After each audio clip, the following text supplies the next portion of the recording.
Return of the Mount Hua Sect. Chapter 168. Still, I'll walk together with you. As if possessed, Chongmyung walked back to Nanyang. The direction he was heading in was towards where the sword tomb had collapsed. Walking neither fast nor slow, he arrived at the mountain and began to climb the path with a blank expression. Yaksun, untraceable seizing sword. Yaksun, untraceable seizing sword. Disciple. He was constantly muttering something. Think about it.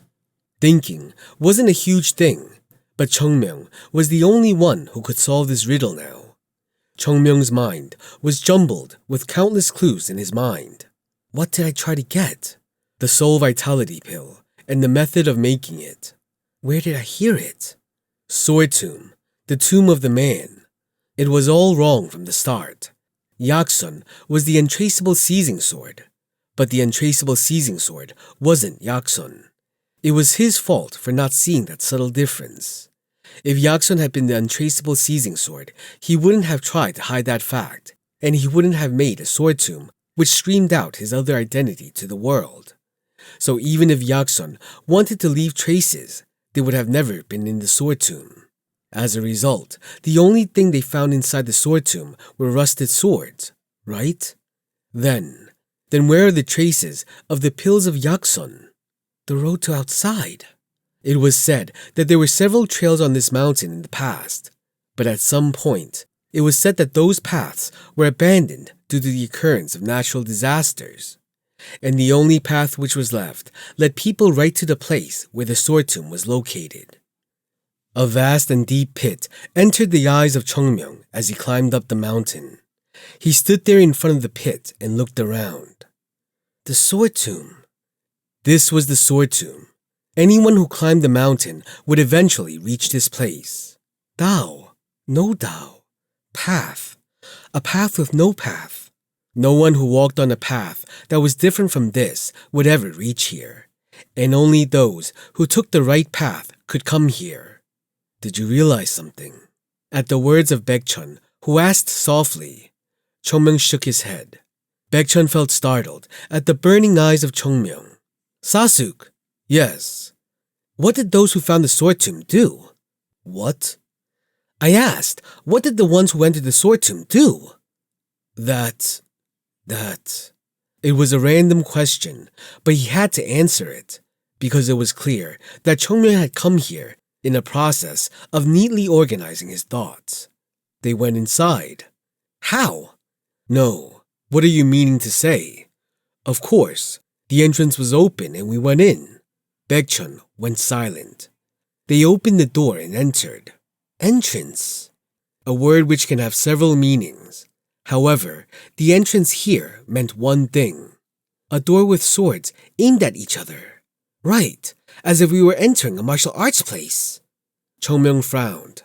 What came after it? Along a narrow road. There was a trap in the middle. Jogul clapped his hands. Right, it was training. Yes, training. Because training is like walking on a narrow path. Everyone starts on a wide road, but in the end, they cannot handle how the path turns narrow, and they start falling behind. Only those who overcome it can move to the next level. In the midst of going through obstacles. Chongmyung nodded his head. Now it was becoming clearer. In other words, Baekchun cleared it. The sword tomb is placed in such a manner that it embodies the process of a person entering a martial arts sect and cultivating martial arts. It has to be that. Only then did Baekchun understand the bizarre things that had occurred inside the sword tomb. But the road splits halfway through. It is the same with learning martial arts. Even if the entrance was the same, everyone chooses a different path according to their own inclinations. But what happens in the end? The path merges into one again. Countless streams of water finally join the bigger water body. Even if we go down different paths, in the end, we have no choice but to follow the one with the greatest will. Baekchun groaned. Completion of martial arts. Right! The huge space where Chongmyung fought against the second group. The roads which split into several had joined into a single path there. It represented the warriors who made different choices to grow, but were still moving towards a single goal. What was before that? A long dark cave in Gangxi, Yunjong groaned. The evil within. Right! It represented the darkness that comes over the heart before the completion of martial arts. Evil. Then the cliff? After we went through the dark place, we climbed up. The answer didn't come from Chongmyung, but Baekchun. The path of immortality. Baekchun could now understand it all. The dazzling light that was coming from the ceiling onto the cliff was a sign that the cultivation of martial arts is done. In Taoism, it's like ascension, and for Buddhism, it is liberation. But there was still something unsolved. Then, what about the divine weapons in the empty wooden box? Chongmyung said, There were none. Huh? From the entrance, since there were people fighting and killing each other, it meant that there was nothing ever placed in it. Learning martial arts in the first place has no meaning. The sword tomb wasn't a place where Yaksun was testing the people. It was a place that embodies his idea of martial arts and cultivation. Yu Yiso's words were the driving factor to him realizing this. Yaksun was a healer. There was no way a person who helped injured soldiers would make something to kill people. No, maybe it was the principle of cause and effect. The more he loved and cared for people, the more the hatred grew within him because of their actions. So he must have become a swordsman and decided to let the powerful people of his time know that their martial arts had no meaning, taking away their weapons, which they used for martial arts. Even with his lack of strength, he was able to defeat very strong people. But nothing changed. Right, because the obsession with martial arts that warriors have is beyond imagination. Yaksun wanted to let people know that their martial arts were hurting people, killing them. But no matter how hard he worked to get this message out to the world, in the end, nothing changed. Baekchun grabbed his shoulders as if a chill ran down. Terrifying tenacity and madness. To convey that one thing, he created this entire sword tomb. Just how tenacious was this Yaksun? Then you mean that there was nothing in this place from the start? Right! Everything was in vain. Now that they realized the truth behind the sword tomb, everyone sighed. But why are we here? To check it out? No. Chongmyung shook his head. I told you, Yaksun was not the untraceable seizing sword. This is the tomb he made for the other version of himself. It was true that he didn't consider himself a true swordsman, because that was the fake side of him. Compared to his role as a healer and the help he did for people, the other identity was fake. What will people do if they are unable to achieve their goals no matter how hard they try? They will try to find a new target again. Chongmyung looked up. Everyone couldn't take their eyes off the collapsing ceiling, and even Chongmyung was looking at the light which was pouring in from the sky the moment the cave began to collapse. The light being their means of hope. But those who had discovered the end looked at the bottom. At the bottom, you could live if you reached the bottom room before the collapse, and most warriors wouldn't have seen what was above them, because then it was just survival. People were doing their best to just live. Chongmyung continued. His words weren't for his Sahyongs. He just said all his thoughts out loud without trying to stop them. Then the enlightened ones, what about them? Will they go back? No. Chongmyung moved. No, they move ahead. His message was to the people who set the wrong goal from the start. The people who learn martial arts and hurt people with it. He wanted to say, if you are alive, then keep moving ahead. The place he was headed to was the mountain path which went over the pit. No one had gone there before. Thousands of people gathered here, but none of those who discovered the sword tomb had even tried to move around it. They didn't even find it strange, because their goal was right in front of their eyes. There were countless clues around. A land in the middle of the mountain with no trees or grass. To those driven by greed, this was a land made of gold, but this was actually just a dead land. Ah, and when the words dead land came out, everything became clear.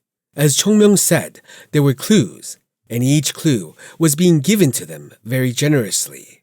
The desire and greed for the pill and the divine weapons were what blinded all the people. Even the disciples of Mount Hua had jumped in with their swords drawn as soon as they came here, and when the tomb collapsed, didn't they turn back with regrets just like everyone else? For those who valued only the sword tomb, there was no meaning in this journey. Chongmyung proceeded to move as he was possessed. The place had now become a pit in the dead land. He walked past the place where everything collapsed, to another spot. He walked up to the overgrown bushes, which were right in front of the pit. What you wanted to say is this. The ascension of martial arts wasn't everything.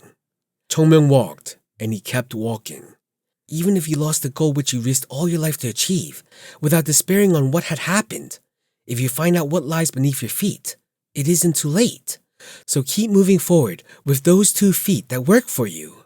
Not for martial arts, but for life. That was what Yaksun wanted to say. Chongmyung's steps turned serious. Chongmyung didn't agree with the thoughts of Yaksun, but he couldn't help but pay tribute to the formidable arrangement the man did by pouring his life into it. And they arrived at another wide open space. But unlike the first place, everything here looked to be in harmony. There was water flowing through the rocks, and the area was filled with lush green grass. There were naturally grown trees and animals freely running among them, and the blue sky behind it made the entire scene look amazing. It was a normal and natural place. But Chongmyung was sure that this was the place Yaksun chose, because it was the perfect contrast to the dead land behind. Those who do not know the meaning of Yaksun's work will not realize it even if they arrive here. Right, this is just a simple mountain. Chongmyung's gaze was fixed on one place from the start. On one side of this place, there was a crevice in the rock where water was flowing. That place was probably the water source of the mountain. Water seems weak, Chongmyung mumbled slowly. The thin, shallow water soon merges with other water sources and then into a river, and then finally into the sea. In doing so, it helps sustain countless lives. And that was Tao. And it was benevolence. If Yaksun was really trying to convey his own feelings, he would have had to overcome his pride to do so. The sword tomb was indeed concerning. Then the pride of Yaksun. Chongmyung mumbled, as if he was Yaksun. What I have accomplished will spread like water into the world and will become something that will save countless starving people. It was an absurd thought. But if the person who made all this was Yaksun, then he deserved to be appreciated. Chongmyung walked to the crevice from where the water came from. If he was thinking right, this was the place. If what Yaksun was trying to pass on to his descendants in the future was what Chongmyung was thinking of, what he was trying to convey was right here. Chongmyung pushed his hand into the crevice of the rock where the water was coming from. It was a narrow gap in which a human hand could barely enter. He pushed his hand in and began to search. As the water came, Chongmyung's body turned wet. This was a fountain, a source of life. If it is there at all, then it should be here in this place. No, it has to be here. Those who are too narrow-minded and consumed by their own desires cannot know. Those who do not know how futile martial arts was couldn't understand what Yaksun was trying to say. At the end of his life, Chongmyung had felt a deeper sense of emptiness than anyone. And despite that, he was trying his best to try and understand Yaksun, who was trying to say that people should move ahead. And here, right in here, it was then. Chongmyung's fingertips touched something. The feeling of the object he was touching. It was no rock. It was definitely metal. Chongmyung pushed his hand further inside. He could feel a cleanly cut metal inside. He used key to pull out the lump of metal that he held onto. Rumble. Water gushed out, along with a square ingot-shaped metal that was pulled out from the cracks. Chongmyung couldn't breathe as he looked at the iron box he had pulled out. This box! His hands began to tremble. Even his sahyungs couldn't open their mouths and kept looking at Chongmyung as if they had turned into statues of stone. A metal box of the right shape which remained sealed despite 200 years passing. Looking at it, it was clear that the object was unusual. Chongmyung's fingertips touched the box. Click. Chongmyung clipped the lock and took a deep breath. With a trembling hand, he slowly began to open the box. Keek! The box made a creaking sound. Before his eyes could even check its contents, a smell wafted to his nose. Chongmyung looked at it with wide eyes. In that small box, there were 20-odd small pills and an old book. Gulp. His legs trembled. He checked the booklet title by narrowing his eyes, which were tearing up. Soul Vitality's secret formula. Soul Vitality. He was losing it.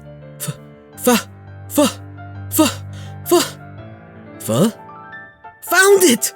Ah! Crazy! We found it! We found it! Chongmyung shouted very loudly. Ah! Yaksun, you bastard! I found it! I found it! Chongmyung slowly moved back. Sahyung! My sect leader Sahyung! Damn it! Damn it! Damn it! I did it! He could see the face of his Chongmun Sahyung smiling brightly at